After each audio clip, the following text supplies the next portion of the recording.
Halo pemirsa JPR TV dari Sabang sampai Merauke dari Miangas hingga Pulau Rote. Bertemu kembali dengan saya Ladianti Arfiani dalam program Kominfo Nuso.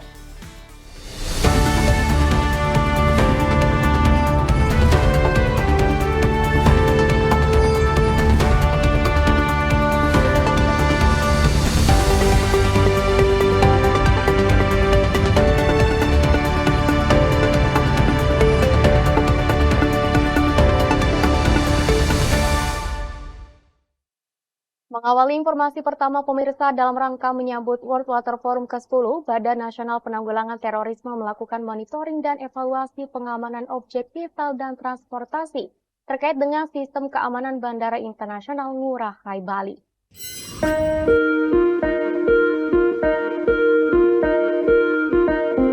Jelang World Water Forum ke-10, Badan Nasional Penanggulangan Terorisme melakukan monitoring dan pengecekan fisik sistem keamanan guna menindaklanjuti hasil asesmen yang dilakukan di Bandara Internasional Ngurah Rai Bali. Kepala Subdirektorat Pengamanan Objek Vital dan Transportasi BNPT, Sigit Karyadi menjelaskan, kehadiran BNPT dalam melakukan monitoring dan pengecekan fisik secara langsung terhadap kesesuaian standar minimum pengamanan merupakan tindak lanjut asesmen yang pernah dilakukan di Bandara Ngurah Rai Bali. Pengamanan objek vital dan transportasi harus sesuai dengan standar minimum pengamanan yang diatur dalam Pedoman Perlindungan Sarana Prasarana Objek Vital yang Strategis dan Fasilitas Publik dalam Pencegahan Tindak Pidana Terorisme. Melalui kegiatan monitoring dan evaluasi, Sigit berharap penyelenggaraan WWF ke-10 dapat berjalan dengan lancar, sukses, dan tertib. Lebih lanjut, Direktur Pencegahan BNPT Irfan Idris dalam acara asesmen dan sosialisasi Pedoman Perlindungan Sarana Prasarana Objek Vital Strategis mengatakan, BNPT akan terus bersinergi dengan TNI Polri, BSSN, dan beberapa kementerian terkait dalam mensukseskan kegiatan International World Water Forum ke-10 mendatang.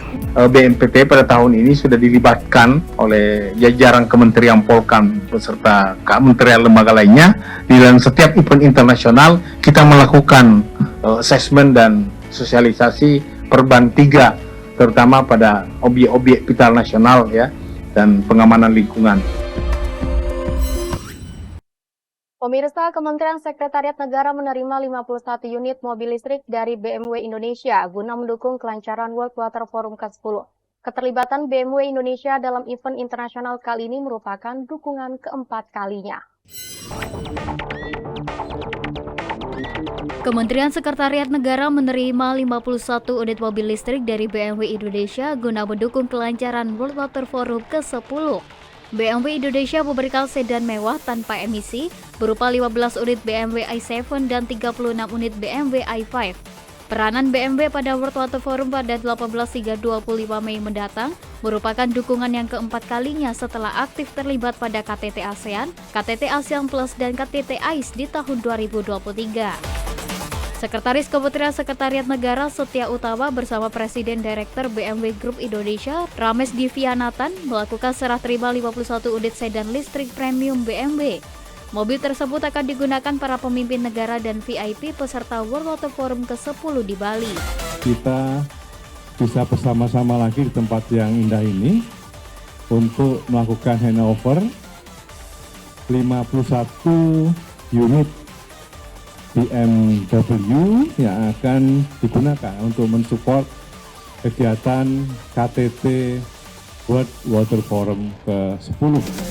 BMW i7 dan i5 merupakan pilihan yang tepat untuk memberikan kenyamanan, keamanan, serta pengalaman berkendara ramah lingkungan. Direktur Sales BMW Group Indonesia Arifin Makaminan berharap dengan dukungan mobilitas dari BMW dapat membantu kelancaran acara internasional tersebut hingga selesai dan kolaborasi dengan Kemensetnek dapat terus terjalin dengan baik.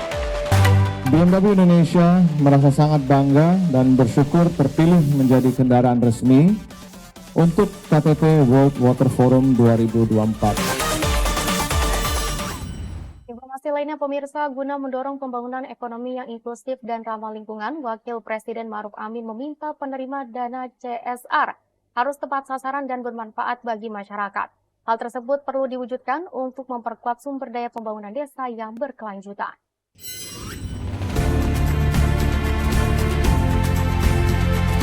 Wakil Presiden Ma'ruf Amin meminta penerima dana Corporate Social Responsibility atau CSR harus tepat sasaran guna mendorong pembangunan ekonomi yang inklusif dan ramah lingkungan.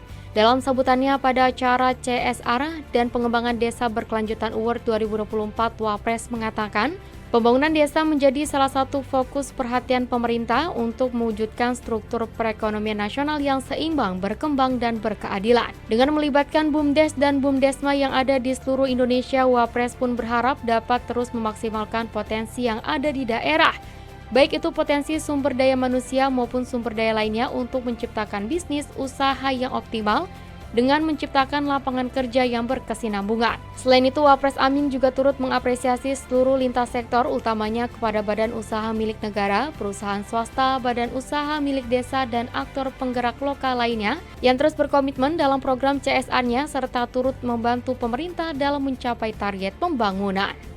Saya mengapresiasi BUMN dan perusahaan swasta, BUMDes, dan aktor penggerak lokal lainnya yang terus berkomitmen dalam program CSR-nya serta turut membantu pemerintah dalam mencapai target pembangunan.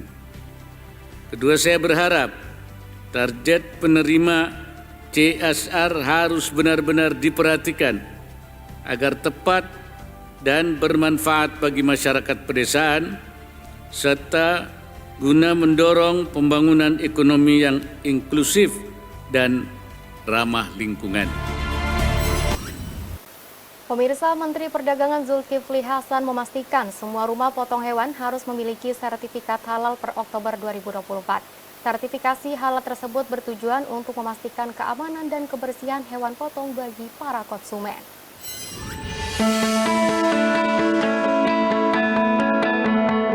Pemerintah terus berupaya meningkatkan dan mengutamakan hak-hak perlindungan konsumen, salah satunya dengan meminta seluruh hewan potong harus mempunyai sertifikat halal pada Oktober 2024. Menteri Perdagangan Zulkifli Hasan mengatakan sertifikasi halal ini sangat penting dalam memastikan kebersihan dan kehalalan produk daging yang dikonsumsi oleh masyarakat. Sertifikasi halal tidak hanya berlaku bagi rumah potong hewan berskala besar saja, namun juga berlaku bagi rumah potong hewan berskala kecil. Kewajiban sertifikasi halal ini sudah tidak bisa ditawar, sehingga Mendak berharap semua pihak untuk mengikuti ketentuan yang ada. Adapun ketentuan Undang-Undang Nomor 33 Tahun 2014 tentang Jaminan Produk Halal atau JPH, produk yang masuk, beredar, dan diperdagangkan di wilayah Indonesia wajib bersertifikat halal. Kewajiban bersertifikat halal tersebut sesuai Peraturan Pemerintah Nomor 39 Tahun 2021 tentang penyelenggaraan bidang jaminan produk halal. Pada tahap pertama, kewajiban sertifikat halal ini akan menyasar pada 3 kelompok, diantaranya produk makanan dan minuman, bahan baku, bahan tambahan pangan, dan bahan penolong untuk produk makanan dan minuman, serta produk hasil sembelihan dan jasa penyembelihan. Jadi saya mengajak